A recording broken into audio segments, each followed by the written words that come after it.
जन्ममाटी केन्दुझर जिला चंपुआरे पहुंचला 63 Rashtriya Rifles commanding officer colonel Somnath Mishra पार्थिव शरीर।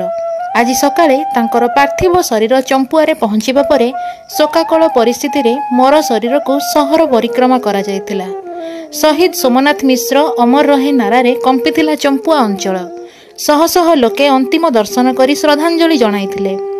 तांको शेष सलामी दिया जिबा परे अंतिम संस्कार संपन्न करा जिवो। 63 राष्ट्रीय राइफल्स कमांडिंग ऑफिसर भावे से अनुपम नेतृत्व साहस और देशप्रेमर उदाहरण सृष्टि करथिले। जम्मू और काश्मीर राजौरी रे आतंकवाद विरोधी अभियान रे तांको नेतृत्व रे अनेक जटिल अभियान सफल होइतिला। कठिन परिस्थिति रे मध्य से अटल संकल्प और निष्ठार सह दायित्व पालन करुथिले। मे 2025 रे एक सड़क दुर्घटना रे गुरुतर आहत हेबा परे दिल्ली कैंटरबेस हॉस्पिटल रे चिकित्साधीन अवस्था रे हृदघात जोगु से शहीद होइथिले। Bureau report Juhar community TV.